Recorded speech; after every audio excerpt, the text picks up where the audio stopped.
ರೈತರ ರಕ್ಷಣೆಗೆ ಖರೀದಿ ಕೇಂದ್ರ ತೆರೀರಿ. ಭತ್ತದ ಯೋಗ್ಯ ಬೆಲೆ ಸಿಗದೆ ರೈತರು ಪರದಾಡುವಂತಾಗಿದೆ. ಜಿಲ್ಲಾಡಳಿತ ತಕ್ಷಣವೇ ಖರೀದಿ ಕೇಂದ್ರಗಳನ್ನು ಆರಂಭಿಸಿ ರೈತರಿಗೆ ನೆರವಾಗಬೇಕೆಂದು ಚೆನ್ನಪ್ಪ ಆನೆಗುಂದಿ ಅವರು ಆಗ್ರಹಿಸಿದ್ದಾರೆ.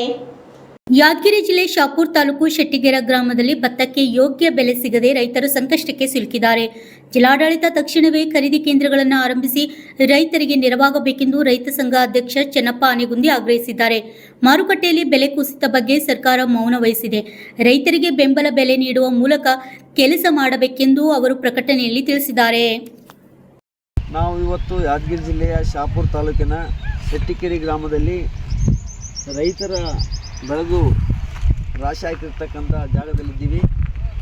ನಾನು ಕೂಡ ರೈತ, ನಂದು ಕೂಡ ಒಂದು 500 ಚೀಲ ಆಗಿದೆ. ಆದರೆ ರೈತರು ಬೆಳೆದಂಥ ಮಾಲಿಗೆ ಇವತ್ತು ಬೆಲೆ ಇಲ್ಲಾರ್ದೇ ದೊಡ್ಡ ರೀತಿಯಲ್ಲಿ ಇವತ್ತು ತೀವ್ರ ಕಷ್ಟ ಅನುಭವಿಸ್ತಕ್ಕಂಥ ಪರಿಸ್ಥಿತಿ ನಿರ್ಮಾಣ ಆಗಿದೆ. ಯಾಕಂದರೆ ದಿನನಿತ್ಯ ಗುಡುಗು, ಮಿಂಚು, ಸಿಡ್ಲು, ಆಣೆಕಲ್ಲು ಬೀಳ್ತಕ್ಕಂಥದ್ದು, ಇದರಿಂದ ದೊಡ್ಡ ರೀತಿಯಲ್ಲಿ ರೈತರಿಗೆ ಅಪಾರವಾದ ನಷ್ಟ ಆಗ್ತಕ್ಕಂಥದ್ದು. ಇದರಿಂದ ನಮ್ಮ ಒಕ್ಕಲ್ತನ ಇವತ್ತು ದೊಡ್ಡ ರೀತಿಯಲ್ಲಿ ಬಿಕ್ಕಟ್ಟಿಗೆ ಸಿಗೆ ಬೀಳುತ್ತದೆ.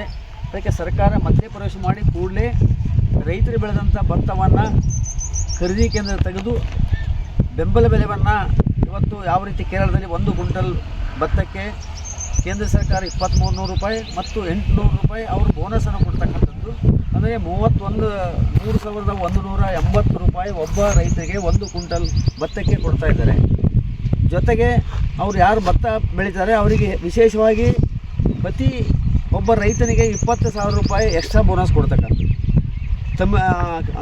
ಆಂಧ್ರ ಪ್ರದೇಶದಲ್ಲಿ ಇವತ್ತು ರೈತ 500 ಚೀಲ ಬೆಳ್ಳಿ 1000 ಚೀಲ ಬೆಳ್ಳಿ ಅದನ್ನು ಖರೀದಿ ಮಾಡ್ತಕ್ಕಂಥದ್ದು ಖರೀದಿ ಕೇಂದ್ರದಲ್ಲಿ 2350 ಪ್ಲಸ್ ರಾಜ್ಯ ಸರ್ಕಾರ 500 ರೂಪಾಯಿ ಪ್ರತಿ ಕ್ವಿಂಟಲ್ಗೆ ಒಂದು ಬೋನಸ್ ಕೊಡ್ತಾ ಇದ್ದಾರೆ.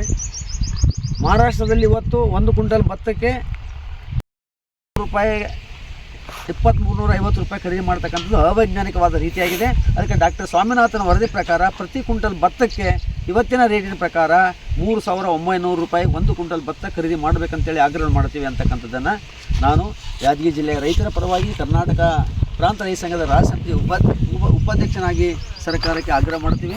ತಕ್ಷಣ ಕ್ರಮ ಕೈಗೊಳ್ಳುವಂತೇಳಿ ಸರ್ಕಾರಕ್ಕೆ ಒತ್ತಾಯ